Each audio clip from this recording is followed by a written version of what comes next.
Hi, everyone. Welcome back to the Relationship-Based Care Practice webinar series. Today's topic is small group care. I'm Tina Jimenez with the State Capacity Building Center Infant Toddler Specialist Network. We support systems and individuals working within states, territories, and tribes to enhance the quality of infant toddler care in early education settings. Now I'd like to ask my colleagues and co-presenters to introduce themselves.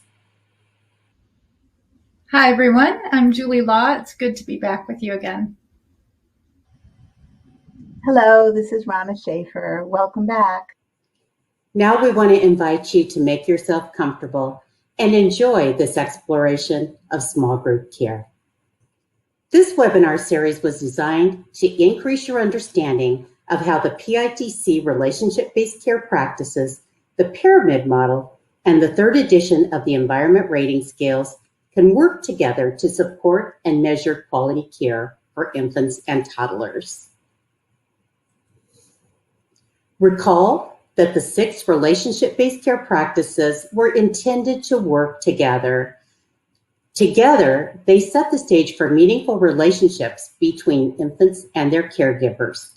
Today, you'll learn why small group care and low ratios are important features of high-quality infant-toddler care.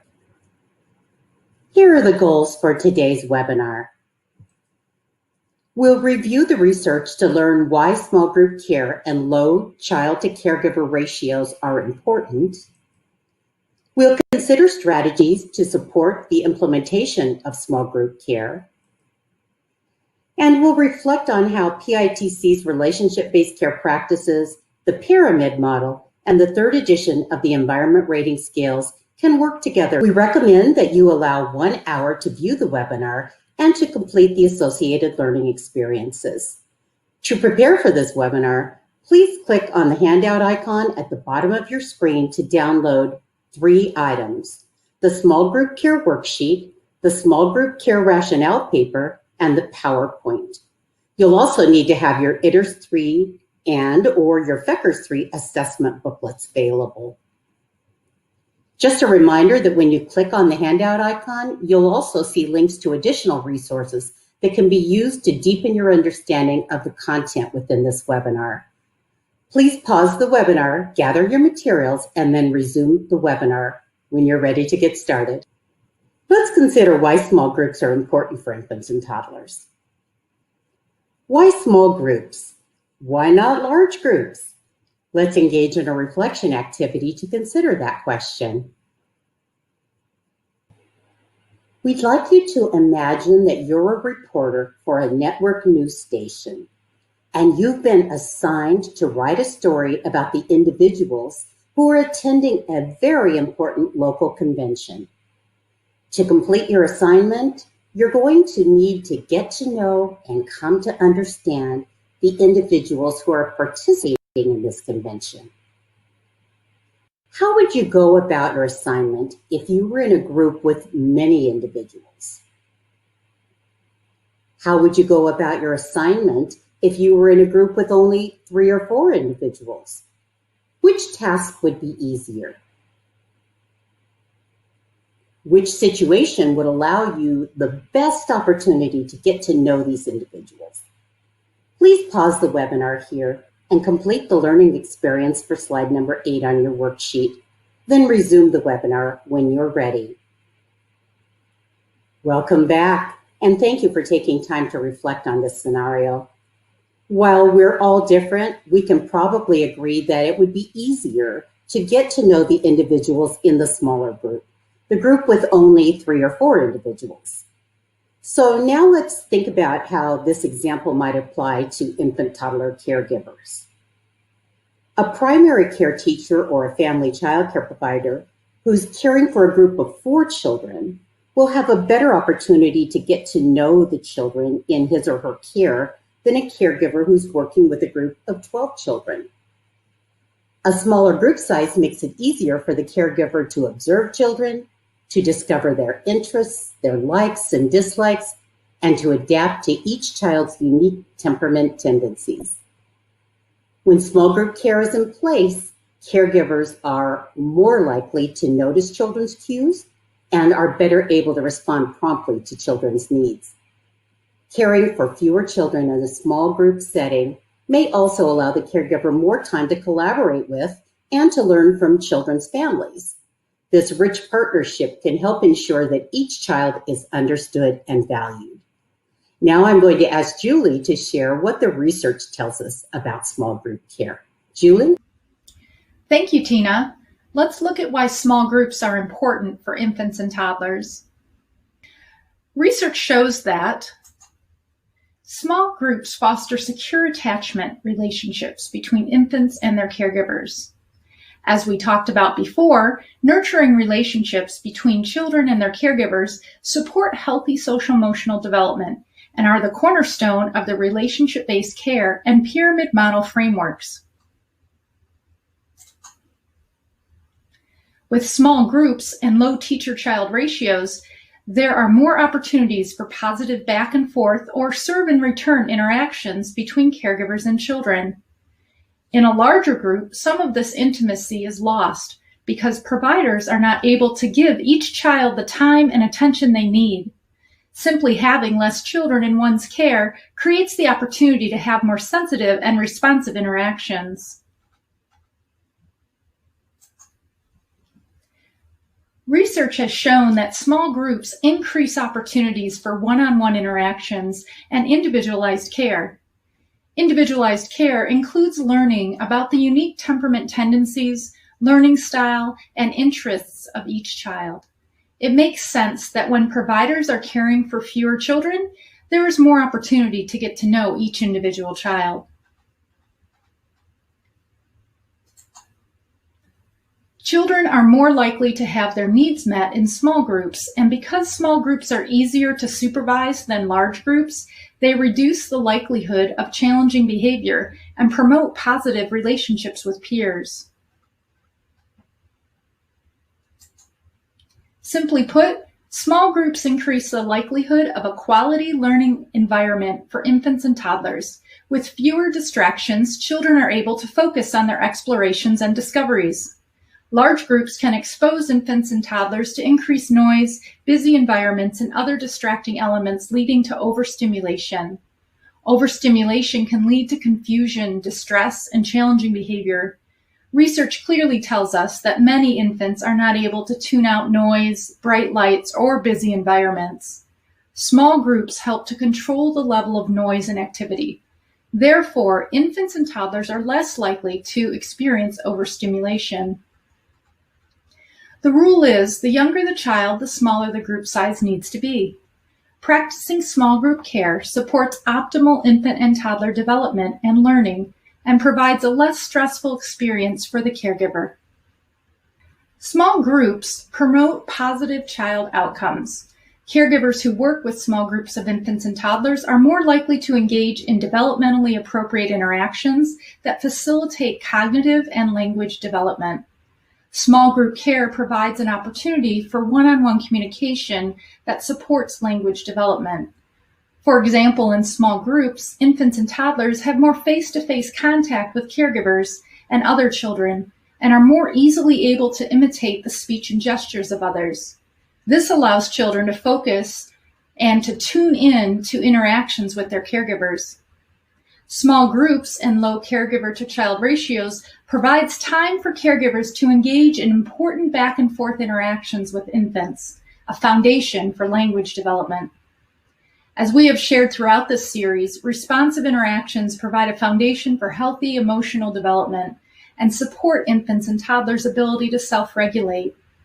Supporting children in building self-regulation skills is a key concept in both the relationship-based care and pyramid model frameworks. Smaller groups also support caregivers and families. With lower ratios, there are less children for a caregiver to supervise and be available for, thus greatly reducing caregiver stress and fatigue. Small group care allows caregivers more time to focus on observing and documenting children's development. Families benefit from small group care by having direct communication with their child's primary caregiver and engage in meaningful conversations about their child's development and learning.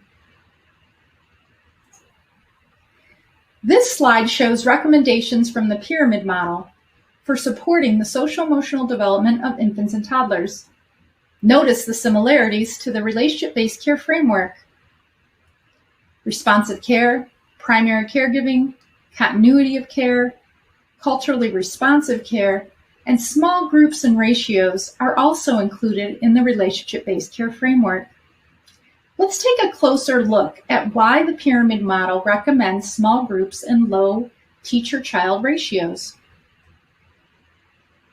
According to the pyramid model, group size and ratios determine the amount of time a caregiver can spend with each child.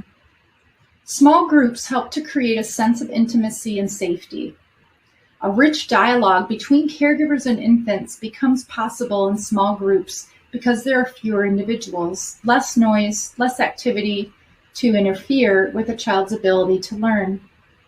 Small groups and more staff enable caregivers to build strong relationships with individual children, supporting social-emotional development and learning in all domains. Pause the presentation here and review the PITC rationale paper on small group care. Consider the recommendations from the relationship-based care framework and the pyramid model. Reflect on how small groups and low ratios support infant-toddler development. Pause the webinar and complete the reflection for slide 14 on your worksheet. Resume the webinar when you are done. We've talked about the benefits of small groups, but what constitutes a small group? This slide shows recommendations for group size from the American Academy of Pediatrics Caring for Our Children National Health and Safety Performance Standards 4th edition. This is considered the gold standard. However, we recognize that requirements for group size and licensing ratios vary by state or territory and may not reflect what is shown here. Small group size as defined for center-based programs may be up to 6 infants under 12 months of age with a ratio of 3 children to 1 adult. For toddlers, ages 13 to 35 months of age, the recommendation for small groups is 8 children with a ratio of 4 children to 1 adult. For small family childcare or home-based programs, the recommendations are either 4 children with 1 child under the age of 2 and the remaining 3 children over the age of 2, or 2 children under the age of 2 with no other children in the program. If family childcare programs do not care for children under 2, they may have up to 6 children. In this case, the group may be comprised of the same age or mixed age children. When we think about group size, we will also want to consider the adults who are present in the environment. The total number of individuals in the environment contribute to the stimulation and noise level. So if an infant room has 6 young infants and 6 adults in the room, the group size is actually 12 individuals. That is a lot of activity. Our goal is to provide a calm and peaceful indoor environment for infants and toddlers and an outdoor environment that is safe for children's exploration. Small groups, whether they are indoor or outdoor, support ease of supervision, safety, and make it easier for children to get their needs met. Ideally, children in one small group would not come in contact with children from another group. However, we recognize that this may not always be possible. The good news is that there are many things that programs can do to help children experience the benefits associated with small group interactions. Now I'll turn it over to Rana to share strategies for how you can support the implementation of small group care. Thank you, Tina and Julie, for all that great information regarding why it's so important to implement small groups in our childcare settings. As you process all this information, you may be thinking, well, that makes sense. I understand all this, but how do I help the providers I support implement these critical concepts? This next part will help you identify concrete strategies that can be used in both centers and family child care programs. As we look at strategies that you can use to support the implementation of small groups, we'll think about these in 3 areas: environments, routines, and curriculum. Although really, curriculum includes environment and routines. We'll consider how we can support caregivers in both center and home-based childcare to set up the environments, establish routines, and plan and implement curriculum to support small group care.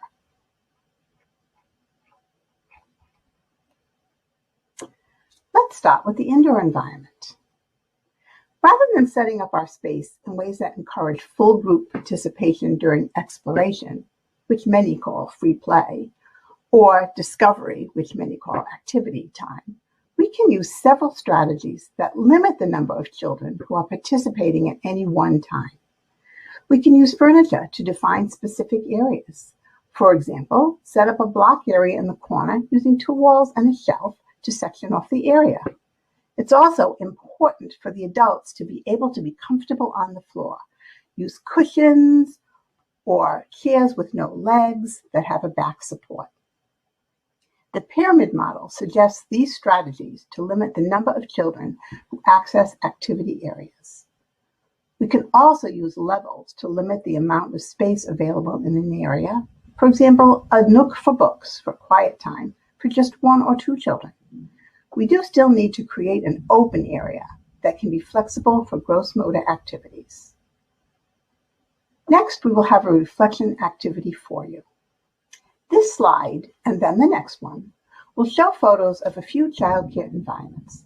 The slide you're looking at now has center-based photos, and the next one has photos of family childcare homes.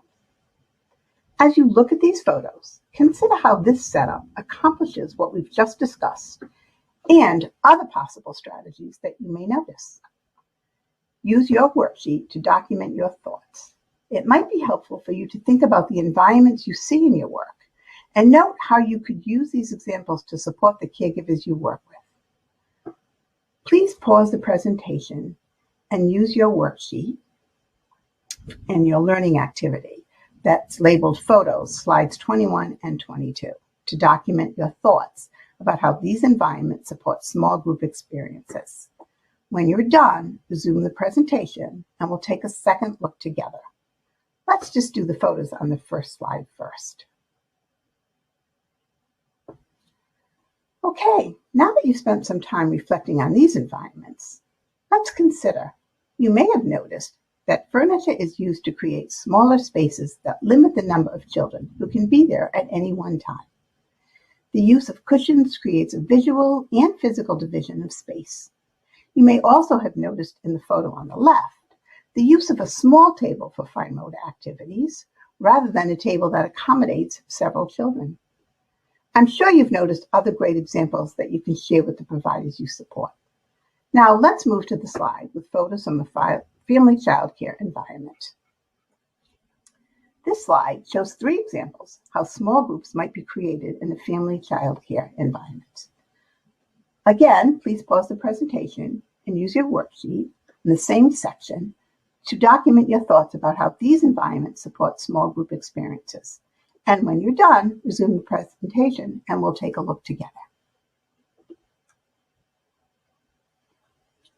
You may have noticed that similarly to the center-based environments in the previous slide, furniture is used to create small, intimate spaces.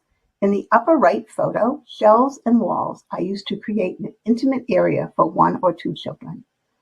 Mattresses are used to include different levels that, again, both visually and physically, limit the number of children who can play in one area at a given time.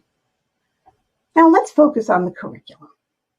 We know that for infants and toddlers, everything we do is curriculum. The things that happen during routines, as well as the planned experiences we offer. You may notice that I use the term experiences rather than activities to differentiate between the process-oriented opportunities that we should be offering to infants and toddlers and the product-focused activities that we sometimes see in programs. Let's think about how small groups support all aspects of our curriculum. We'll start with thinking about the planned aspects of curriculum. If your state allows it, think about setting a schedule so one adult takes a small group of children outside at a time. Obviously, this creates a small group both inside and out. This might be a time for the inside group to be given the opportunity to participate in a messy experience. This also allows for more supervision and participation outside. We often have all the children sitting together either in a circle on the floor or at large tables, participating in the same activity at the same time. When this happens, we adults are so busy managing the group, we have little opportunity to engage individually to scaffold the learning experiences of each child. By offering experiences in small groups, we can attend to each child, foresee possible disruptive behavior before it begins, and build a stronger relationship with each child. This can also allow for individual observation and documentation that are required when doing child assessment. In addition, when reading to a few children at a time, rather than large group story or circle times, children can better process what's being read. We can move the story forward at the pace that's appropriate for the individual or the few children listening in. But this is not to say there should never be times when all children can participate together. Music and movement are great opportunities for this. Now let's move to thinking about how our routines are supported by small groups. To build on what we said previously about offering experiences to a few children at a time, one way to accomplish this is to use small tables that seat 4 children and 1 adult rather than a larger table. Children begin to understand the one-to-one correlation that if there's an empty chair, I can have a turn at this. In my experience, children who are used to all doing the same thing at the same time adjust to this new way fairly quickly once they understand and trust that they will have a turn. Of course, some children adapt more easily than others, and we can individualize this by first allowing those children to participate at the beginning and then having them wait for their turn once they get used to it. This is a great way to build self-control in children. It's also very helpful to use small tables at mealtimes instead of everyone sitting together at a large table, for all the same reasons that I just mentioned. We know that transition times can be difficult for some children. Rather than transition all children from one activity to another, allow for gradual transitions of a few children at a time. For example, cleanup time for toddlers. Begin asking children that might need more time to begin first and be there to support them, and then gradually add in the others. In the same way, we can have children participate in toileting, hand washing, and toothbrushing in small groups. Again, begin with children who may need a bit more time.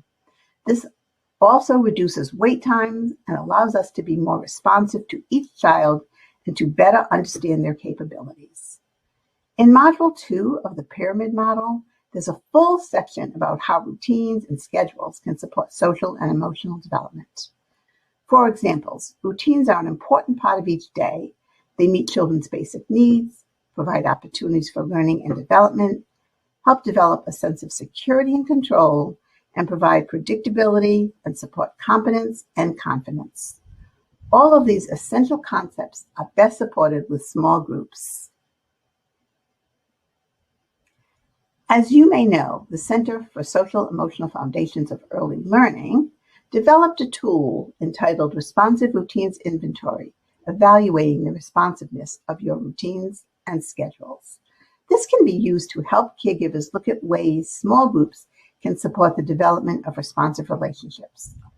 And there's an infant and toddler environment planning tool available there as well. You can find the link to the pyramid models and these both tools in our download pod. Now I'll turn it back to Tina to share how the environment rating scales can be used to support small group care. Thank you, Rana. So in this section, we're going to look at some select items and indicators in the environment rating scales that connect to the practice of small group care.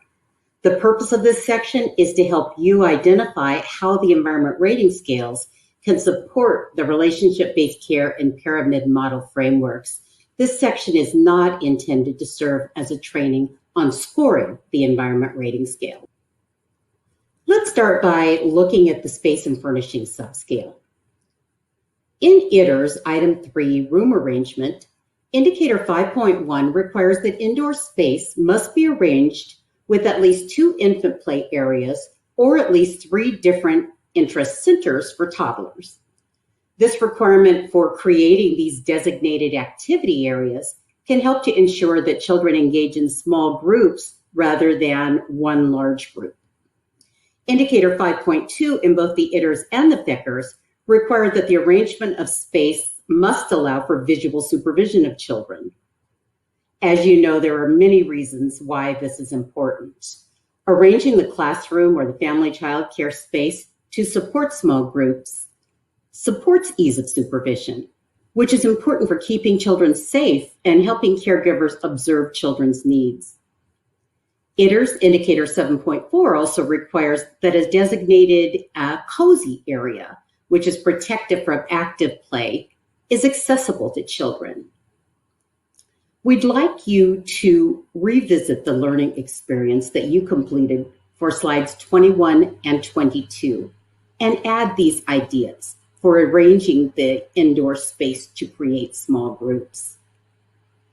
As professional development providers, we want to encourage you to think together with caregivers about how they can create small groups in their classroom or family child care environments.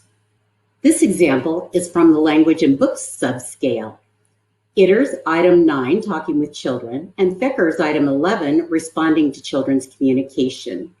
So this item looks at whether adults talk with children in informal situations versus only talking with children during group time or while introducing an activity.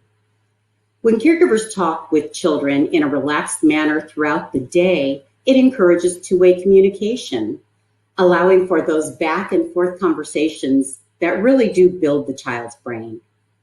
This is best achieved when adults talk with an individual child or with only a few children at a time, rather than talking to a large group of children all at once.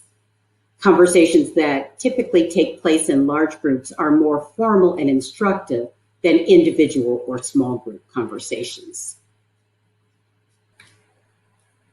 In the interactions subscale, ITER's Item 27 and FECR's Item 30 look at how caregivers support peer interactions. ITER's Indicator 5.4 requires staff to encourage individual or small group play rather than large group play. And FECR's Indicator 5.3 requires that many opportunities exist for children to play alone or in small groups. When groups are smaller, waiting time is reduced for children, supervision is easier, and caregivers are more easily able to support children in interacting with each other. As a coach or technical assistance specialist, you can use the ITERs or FECRs to help caregivers be intentional in planning their schedules and routines to support small groups. In the program structure subscale, Item 31, Schedule and Transitions, requires that transitions are individualized and that wait time is minimal, not exceeding 3 minutes. As we discussed earlier, transitioning children in small groups minimizes transition time, reducing the time that children must wait. Transitioning children in small groups also creates opportunities for caregivers to provide that individualized care that we know is so important, by making it easier for the caregiver to observe and engage with individual children. When caregivers are observant and engaged with children, children remain engaged in learning activities, reducing the potential for challenging behavior. The indicators in this item support the pyramid concept of designing responsive routines and schedules. Here's another example from the program structure subscale. In ITER's Item 33, Group Play Activities, and FECR's Item 33, Group Time, Indicator 7.2 requires that group activities are carried out in smaller groups rather than in one large group. Recall that the research that was shared earlier in the webinar found that Caregivers engage in more interactions that facilitate cognitive and language development when working with a small group versus a large group of children. Small group activities allow caregivers to read and respond to children's cues and to adapt their interaction to meet children's individual needs and learning styles. There are many other indicators and items in the third edition of the Environment Rating Scales that can support small group care. We've only identified a few. We want to encourage you to explore the assessments to identify even more connections between the practice of small group care and the environment ratings. Now it's time for our final learning experience. Please use your worksheet to complete the learning experience for slide number 32. Identify one thing that you learned about why small group care is important for infants and toddlers. List 3 strategies that can be used to achieve small group care. Consider how the PITC Relationship-Based Care Framework and the pyramid model can work together to support small group care. And review 2 items and related indicators in the ITERS 3 or the FECRS 3 that reinforce the importance of small group care. Please pause the webinar to complete the learning experience for slide 32 and then return to the webinar for our wrap-up. Welcome back and congratulations! You've completed the 6th webinar in the Relationship-Based Care Practice series. Thank you for your participation in this webinar and for the work that you do to support our infant and toddler caregivers. We look forward to your participation in our next webinar on inclusive care. Thank you. See you soon. Bye.